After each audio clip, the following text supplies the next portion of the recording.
मोरहो रसिका भुवि भावुका। नितराम गमयति बोधयति स निगमो वेदः। वेदों का नाम है निगम। और वेद रूपी इस विशाल कल्प वृक्ष का श्रीमद् भागवत रूपी परिपक्व फल है। निगम कल्पतरोर गलितम फलम। वेद रूपी कल्प तरु का परिपक्व पका हुआ फल श्रीमद् भागवत। गलितम, पकने के बाद ही फल टपकता है।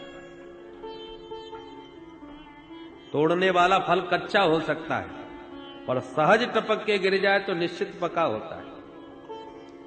पर किसी ने पूछा, यदि भागवत रूपी फल बहुत परिपक्व फल है और वेदों की उच्च शाखा से टपक के नीचे गिरा है, तब तो फूट गया होगा, पिलपिला हो गया होगा।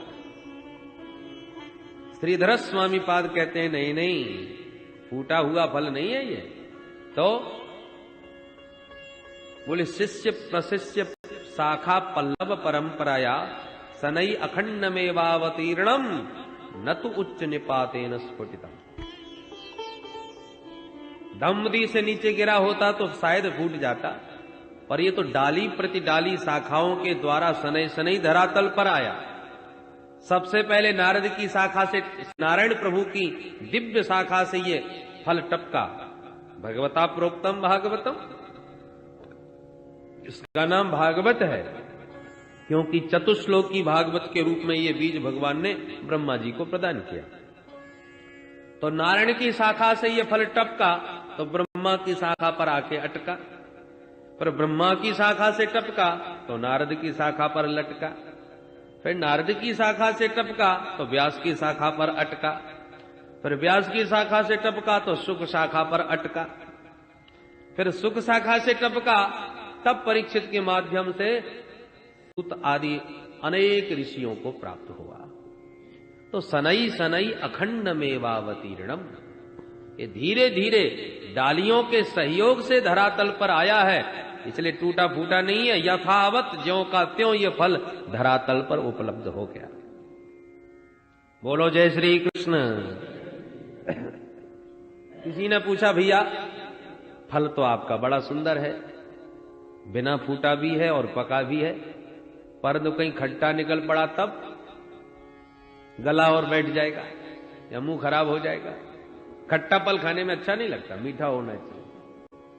व्यास जी कहते हैं, इसकी गारंटी है कि फल एकदम मीठा है। बोले, आपके कहने से थोड़ी मानेंगे, कोई प्रमाण दीजिए। व्यास जी बोले, तो प्रमाण यह है कि फल का उत्तम पारखी तोता माना जाता है। तोता जिस फल में चोंच मार दे, आंख मूंछ के समझ लो मीठा निकलेगा। भागवत रूपी फल में भी तोता ने चोंच मार दी। किस तोते ने? शुक मुखादमृत द्रव संयुतम। सुख मुख विगलित फल है और साधारण तोते ने नहीं, पारखी तोते ने चोंच मारी है, विशेषज्ञ तोता। सुखदेव जैसे परम हंस का मुख लगा हुआ है इस फल में। ऐसे वैसे महात्मा नहीं, जन्मते ही जो परिव्राजक होके चले गए, संसार की दुर्वासनाओं ने जिनको छुआ तक नहीं है, ब्रह्मानंद में जो परिनिष्ठित हो चुके थे। परिनिष्ठितोपि नैर्गुण्य उत्तम श्लोक लीलया। निर्गुण ब्रह्म की सत्ता में जिनकी चित्तवृत्ति परिनिष्ठित है, और ऐसे श्री ब्रह्मानंद में परिपूर्ण सुखदेव जी जहां भागवत के श्लोकों का श्रवण किए तो ब्रह्मानंद फीका पड़ गया। छोड़ समाधि दौड़े दौड़े चले आए, ग्रहीत चेता, चित्त खिंच गया, चुंबक की तरह भागे चले आए। तब आकर के इस अमृत का, अमृतमय फल का रसास्वादन किया। तो तोता भी एकदम पारखी, परम बुद्धिमान, परम रसिक, और ऐसे विशेषज्ञ तोता की चोंच लगी है इस फल में, खट्टे होने का प्रश्न ही नहीं। शुकमुखादमृत द्रव संयुतम किसी ने पूछा, बाबा फल बहुत मीठा है, तोते का मुंह भी लगाए, अच्छी बात है, पर इस फल में रस कौन सा है? प्रत्येक फल में रस होता है। आम है तो अमरस निकाला जाता है, उसका बनाया जाता है। भागवत फल है तो इसका रस क्या है? अमृत द्रव संयुतम, अमृतम परमानंद स एव द्रवो रसः। परमात्मा को श्रुतियों ने रस रूप में प्रतिपादन किया है। रसो वैसः रसम हेवानम लब्ध्वानंदी भवति। वो परमात्मा रसस्वरूप है, और वही परमात्मा रूपी रस इस भागवत रूपी फल में भरा हुआ है। कृष्ण रस से परिपूर्ण ये फल है। भगवान श्री कृष्णचंद्र के मधुर चरित्र ही इसमें रस रूप में विद्यमान है। स्वयं परमात्मा ही तेनेयम वांगमयी मूर्ति, परमात्मा की ही तो ये वांगमयी मूर्ति है। तो वो रसराज श्री कृष्ण ही इसमें रस रूप में विद्यमान है। तेन संयुतम पिबत भागवतम रसमालयम। व्यास जी कहते हैं, इस भागवत रूपी फल को पियो। किसी ने कहा, जय हो महाराज, फल भी कहीं पिया जाता है? हमने तो ऐसा आज तक एक भी फल नहीं देखा, ना सुना। फल को खाया जाता है, चूसा जाता है, पीने वाला तो कोई नहीं होता। व्यास जी कहते, भाई चूसने की बात तब करता जब इस फल में छिलका गुठली होते। छिलका गुठली वाले जो फल होते हैं ना, उनका रस रस चूस लिया जाता है, छिलका गुठली फेंक दिया जाता है। पर ये तो मेरा संपूर्ण भागवत कृष्ण विग्रह है, शब्द विग्रह रूप में भगवान ही विद्यमान है। फेंकने वाली छिलका गुठली वाली कोई चीज ही इसमें नहीं है। इसलिए कृष्ण रूपी रसमय इस फल का पिबत, पान करो। पिबत भागवतम रसमालयम, रसमय माधुर्यपूर्ण ये फल है, इसलिए पियो। फेंकने वाले छिलका गुठली कुछ नहीं इसमें। कितनी बार पिए महाराज? बोले मुंह बारंबार पियो, जितनी बार पी सकते हो उतनी बार पियो। आलयम पिबत, पीते पीते जब तक उस रस में तुम स्वयं ही रस रूप न हो जाओ, पीते पीते स्वयं ही रस न बन जाओ, तब तक पीते ही जाओ। अच्छा महाराज, तो किसे किसे पिला रहे हैं आप? तो दो नामों को पुकारा, रसिका भुवि भावुका। अरे रसिको, अरे भावुको, आओ आओ, तुम्हारे लिए अमृत तैयार किया है, पियो। किसी ने कहा, महाराज और कोई नहीं पी सकता क्या? कि दो लोगों को क्यों ही पुकारा आपने? इन दोनों के लिए ही आपने ये प्याऊ बनाई है क्या? व्यास जी कहते नहीं नहीं, प्याऊ तो सार्वभौम है, जो आवे उसको पानी पिलाया जाता है प्याऊ पर। तो फिर आपने दो नाम क्यों लिए? व्यास जी कहते हैं, दो नाम तो मैंने उनके लिए हैं जिनको प्यास ज्यादा लगी, और प्याऊ का महत्व तो प्यासा ही समझ सकता है। जिसे प्यास ना हो उसे हठात बुलाया जाए जबरदस्ती, आओ आओ बाबूजी मीठा मीठा पानी पी के जाओ, तो बाबूजी पानी नहीं पिएंगे, पहले तो सुनेंगे ही नहीं, क्योंकि उनको पहले तो प्यास ही नहीं।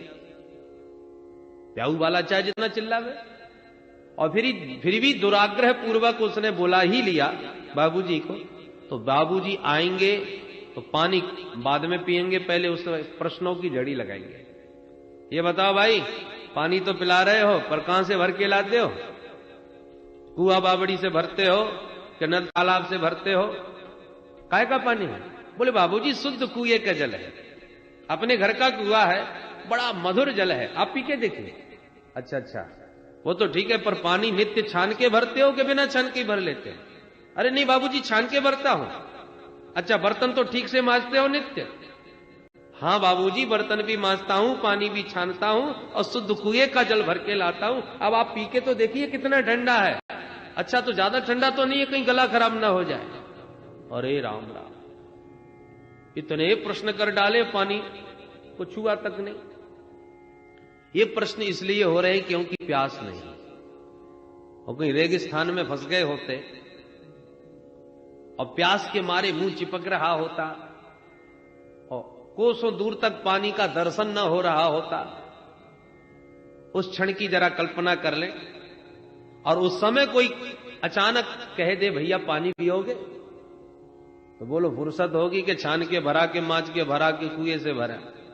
एक प्रश्न समझ में नहीं आएगा, उस समय सिर्फ पानी समझ में आएगा। उस समय वह प्यासा पानी का महत्व समझता है, पानी की कीमत उस समय समझ में आती है। तो व्यास जी कहते हैं ये दिव्य कथामृत प्रभु के चरित्रों का अमृत है, पर जो पिपासु है वही इसका महत्व समझ पाएंगे। रसिका भुवि भावुका, रसिक और भावुकों का नाम इसलिए लिया क्योंकि ये तड़प रहे हैं कृष्ण कथामृत पान करने के लिए, इस दिव्याति दिव्य रस के महत्व को समझ करके पीने के लिए आतुर है, पिपासु हैं। इसलिए इनको बुलाने की भी जरूरत नहीं। जो प्यासा होता है उसकी पैनी निगाह चारों तरफ यही ढूंढती है कि पानी कहां मिलेगा, उसे बुलाने की आवश्यकता नहीं पड़ेगी। वो निमंत्रण की प्रतीक्षा नहीं करेगा कि भाई कथा हो रही है पर हमारे यहां कार्ड नहीं आया इसलिए नहीं जाएंगे। वो तो धावंती रसलम पटा, रसिक तो पागलों की तरह भागते हैं, कैसे भी मिले कहीं भी मिले हमें पीना है। कौआ कितना चांडाल पक्षी होता है, छूना भी दोष है, वाणी भी एकदम कर्कश है, बोले तो लोग पत्थर मारते हैं। वाणी भी कर्कश, जाति भी निम्न, छूना भी दोष, शरीर रूप रंग भी एकदम भमर काला, सारे दुर्गुण ही दुर्गुण हैं। परंतु जब मधुर भगवान की कथा कहने के लिए कागभूषुंड कौआ के रूप में बोलते हैं तो बड़े बड़े हंस पागलों की तरह दौड़े दौड़े चले आते हैं। हमारे भोले बाबा हंस बन करके आके कथामृत पान कर रहे हैं, पक्षियों के राजा गरुड़ आकर के कागभूषुंड के चरणों में बैठ रहे हैं।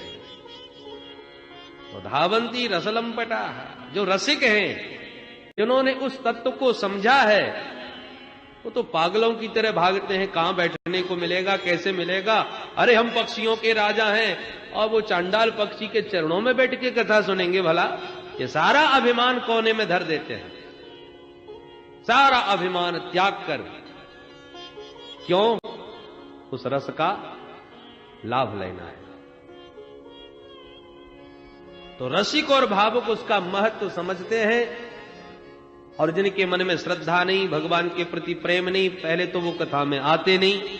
आ भी जाए दुराग्रह पूर्वक किसी के बुलाने पर, तो फिर कथा कम सुनते हैं, प्रश्न ज्यादा होने लगते हैं। भगवान ने ऐसा क्यों किया, भागवत में ऐसा क्यों लिखा। अनेक प्रकार के तर्क वितर्क से व्यास जी का भी चित्त भ्रमित न कर दें, इसलिए व्यास जी महाराज ने फालतू लोगों को बुलाया ही नहीं। रसिका और भावुका कह के रसिक जनों को, पिपासु जनों को पुकारा, आओ आओ, तुम पियोगे तो तुम्हें पिलाने में भी मुझे आनंद आएगा। और प्यासे को पानी पिलाने में मन बड़ा संतुष्ट होता है कि इसकी प्यास हमने दूर कर दी। और पानी न पी करके प्रश्नों के जाल में पिलाने वाले का ही माथा गर्म कर दे तो वो तो फिर बचेगा। इसलिए व्यास जी महाराज ने रसिक और भावुकों का ही आह्वान किया। बोल भागवत भगवान की। नैमिषे निमिष क्षेत्रे ऋषयः शौनकादयः तत्रं स्वर्गाय लोकाय सहस्र सममासत। अब कथा प्रारंभ करते हैं सूत जी महाराज। नैमिषारण्य की पावन भूमि में शौनक प्रभृति 88,000 महात्मा श्रोता बन के विराजमान हैं। 1000 वर्ष का यह सत्संग सत्र चल रहा है। जहां एक एक निमिष का महत्व हो वो नैमिषारण्य। जहां हमारा ये मनस चक्र जो हर क्षण चंचल है, इधर से उधर भागता ही रहता है, तो जिस भूमि में जाके मनस चक्र को शांति मिले, ब्रह्मा जी का भेजा चक्र यहीं गिरा इसलिए चक्र तीर्थ बना, वही नैमिषारण्य कहलाया। परंतु हमारा भी मनस चक्र चल के जहां शांत हो जाए वही भगवान के कथा की सबसे पावन भूमि है। मन को रोकना इतना सरल नहीं। पूजा पाठ करने में भी मन कहीं से कहीं घूमता है, केवल क्रिया मात्र रह जाती है। ध्यान लगाने भी बैठो तो आंख बंद करते ही मकान दुकान और न जाने कितने कितने ध्यान आने लगते हैं, भगवत ध्यान नहीं आता। पर सबसे सरल साधन है भगवान का कथामृत। जितना मन सहजता से यहां स्थिर हो सकता है, अन्य किसी साधन से नहीं। मन का निग्रह करना इतना सरल नहीं, पर भगवान के चरित्र इतने मधुर हैं कि हठात जीव के मन को बड़ी सहजता से खींच लेते हैं। इसलिए हमारे कन्हैया 3-3 जगह से टेढ़े हैं। मल्लाहों को मछली पकड़ते आपने देखा होगा, जिस कांटे से वो मछली को पकड़ते हैं ना, उस कांटे को बंसी कहते हैं।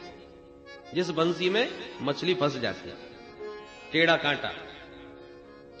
खाद्य पदार्थ लगा के पानी में छोड़ा और जहां मछली ने खाया कि कांटा चुभ गया, बंसी में फंस गई मछली। अब चाहे जितनी छटपटा ले, बचने वाली नहीं, खींच लेता है मल्लाह डोरी से। तो विषयासक्त जीव का मन परमात्मा की ओर लगता नहीं, अभिमुख होता नहीं, तो परमात्मा फिर सुंदर लीला पुरुषोत्तम श्री कृष्ण बन के प्रकट हुए धराधाम पर। 3-3 जगह से टेढ़े हैं, ताकि जीव का ये चंचल मन है, विषयानुरागी जो मन है, उसको सहजता से अपनी ओर खींच सके। भाई ब्रह्म चिंतन में तो मन लगाना बड़ा कठिन है, पर वही ब्रह्म जब सगुण साकार नटखट श्री कृष्ण बन के प्रकट हो गया, तो बड़ी सहजता से साधकों का मन उधर खींचने लगा। इसलिए नाम ही कृष्ण है, कर्षयति इति कृष्ण। जो जीव के मन को हठात अपनी ओर खींचे, जबरदस्ती अपनी ओर पकड़े, उसका नाम कृष्ण। कृष्ण शब्द में का के नीचे जो री लगाई जाती है ना, टेढ़ी, का नीचे री। मछली पकड़ने वाली बंसी भी ऐसी ही टेढ़ी होती है, जिसमें मछली फंसती है, रिकार की तरह। इसलिए हमारे कन्हैया भी 3-3 जगह से टेढ़े होकर के खड़े रहते हैं। नाम भी कृष्ण टेढ़ा, देखने में भी 3 जगह से टेढ़े। किसी का चित्त, किसी का मन बंसी बजा करके, इनके पास भी बंसी है मछली को फंसाने वाली, मल्लाह के पास वो कांटे की बंसी है जिसमें मछली फंसती है, और ये जिसके मन को फंसाना चाहते हैं उसको अपनी बंसी बजा करके फंसा दे। पहले तो इनके नाम मात्र से चित्त खींचता है और रूप माधुरी ही मन को मोह लेती है। फिर भी मन कदाचित किसी का हठीला हो तो फिर उसको भ्रकुटी मटका के, मंद मुस्कुरा के, किसी न किसी एन केन प्रकारेण अपनी चंचलता चितवन से चित्त को चुरा लेते हैं। चंचल चित्त को चुरा लेते। नमामि चित्त चोरकम, ये चित्त चोर है। कृष्ण गृहीत मानसा, महाराष्ट्र में गोपियों को बंसी बजा करके मन खींच लिया। इससे बढ़िया सरल साधन दूसरा संभव ही नहीं है। 1000 वर्ष का सत्र ये नैमिषारण्य की पावन भूमि में भगवत चर्चा करते हुए सूत सौनक संवाद के माध्यम से चल रहा है। आज सौनक जी ने 6 प्रश्न किए और उन्हीं 6 प्रश्नों के उत्तर में संपूर्ण भागवत का श्रवण कराया। पहला प्रश्न किया, महाराज जीव मात्र का कल्याण कैसे है? पुंसामेकांततः श्रेयस तन्नः संसितुमर्हसि। प्राणी मात्र का कल्याण कैसे हो? दूसरा प्रश्न, शास्त्र बहुत हैं, समय कम है, इसलिए समस्त शास्त्रों का सार क्या है?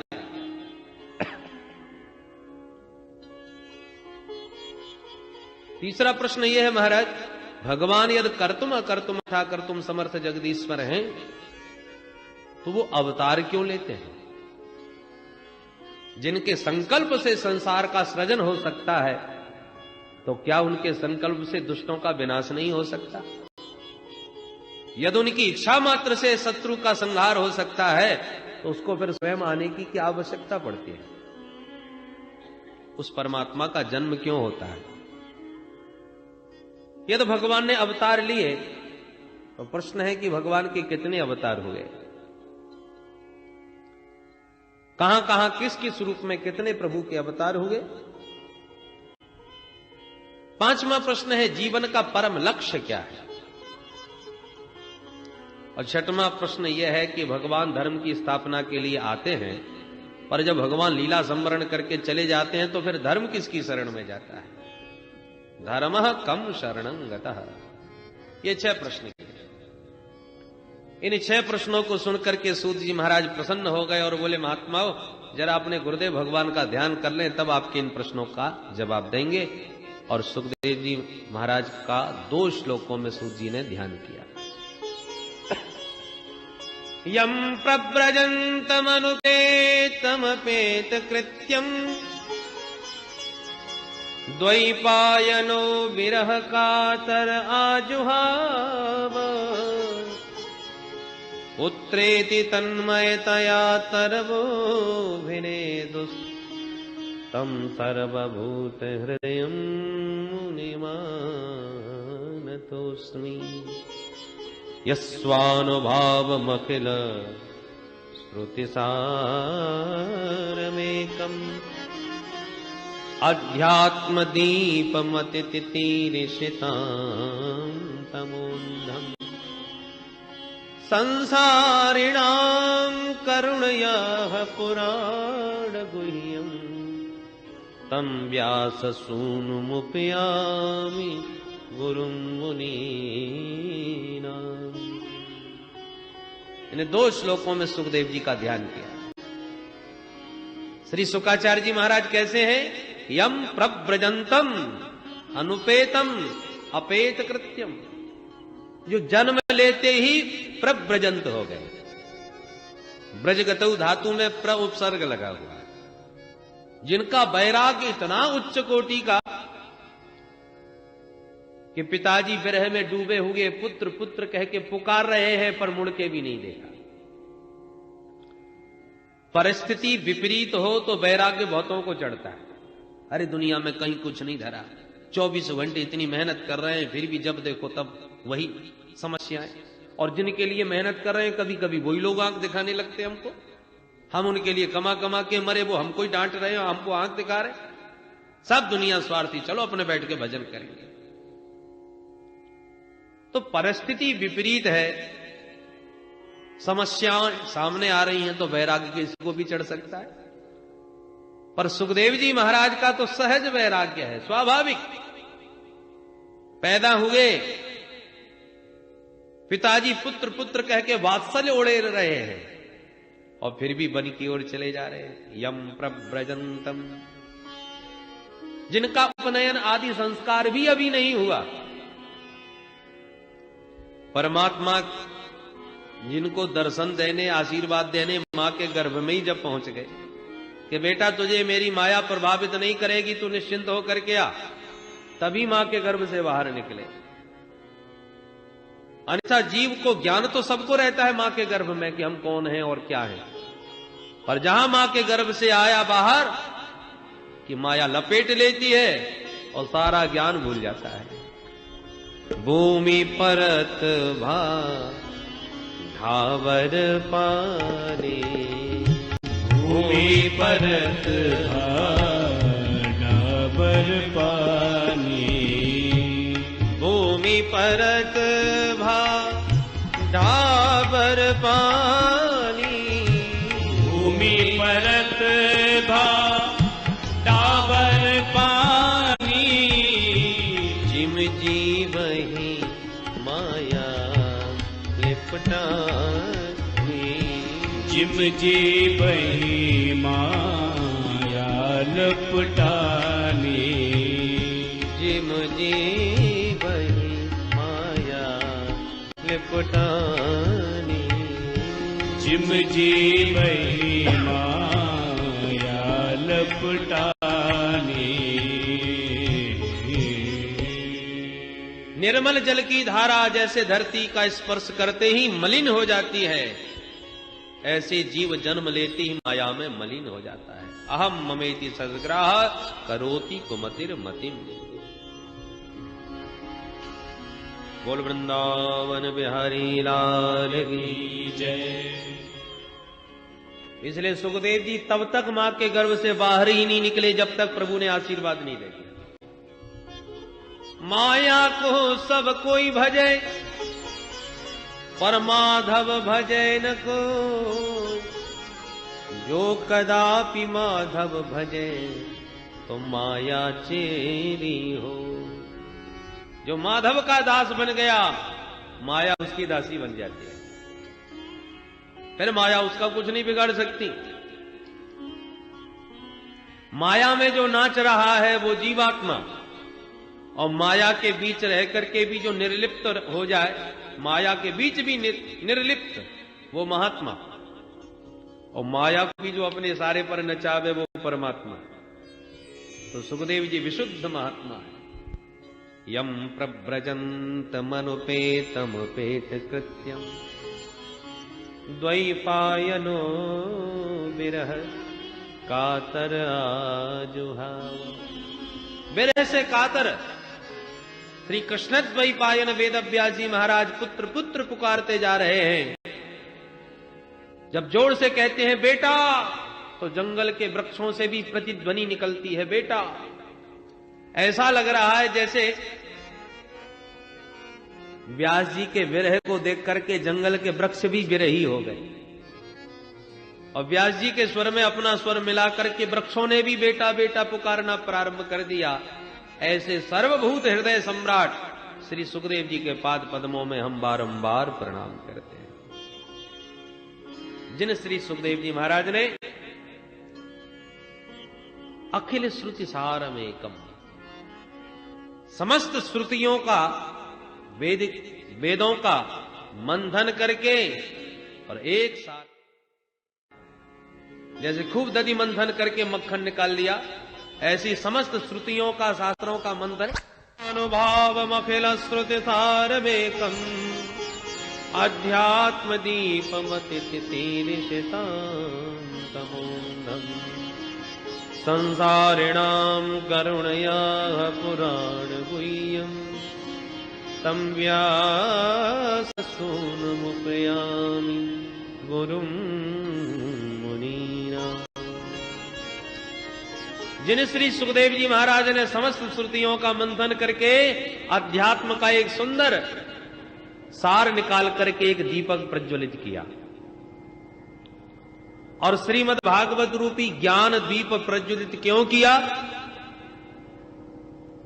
तमोन्धम तितीरिषिताम, जो अज्ञान के अंधकार में भटक रहे थे साधक, रास्ता ढूंढ रहे थे पर दिखाई नहीं पड़ रहा था कि किधर से निकले, कहां जावे, उनको मार्ग दिखाने के लिए जिन्होंने सुंदर ये दीपक भागवत का प्रज्वलित कर दिया। आओ आओ, इस प्रकाश का आश्रय लेकर के निकलो इस अंधकार से बाहर। अंधकार में भटके हुए जीवों पर करुणा करके ही, संसारियों पर अनुग्रह करने के लिए ही जिन्होंने ये दीपक जलाया है। संसारिणां करुणया पुराण गुह्यम, तं व्याससूनुमुपयामि गुरुं मुनीना। ऐसे व्यास पुत्र श्री सुखदेव जी के पाद पद्मों में हम बारंबार प्रणाम करते हैं। भगवान नर नारायण तथा भगवती सरस्वती व्यास जी का स्मरण करके ही व्यास जी के शास्त्रों का वर्णन करना चाहिए। उन सब का स्मरण करने के बाद अब सूत जी कहते हैं, ऋषियों तुमने जो प्रश्न किए हैं वो अपने लिए नहीं किए। मुनयः साधु पृष्ठोहम भवद्भिर लोक मंगलम, तुम्हारे प्रश्न लोक मंगल के लिए, मानव मात्र के कल्याण के लिए ऋषियों तुमने ये बड़े सुंदर सुंदर प्रश्न किए। अब जरा ध्यान से सुनो, जीव मात्र का परम धर्म क्या है? श्रीमद् भागवत का प्रतिपाद्य विषय ही परम धर्म का निरूपण है। परमो धर्मः निरूप्यते, तो परम धर्म क्या है? सवै पुंसां परो धर्मो यतो भक्तिरधोक्षजे, अहेत्युक्य प्रतिहता ययात्मा संप्रसीदति। प्राणी मात्र का परम धर्म एक ही है, भगवान के चरण कमलों में प्रेम करना। भगवत चरणार बिंद में प्रीति होवे, ये प्राणी मात्र का परम धर्म है।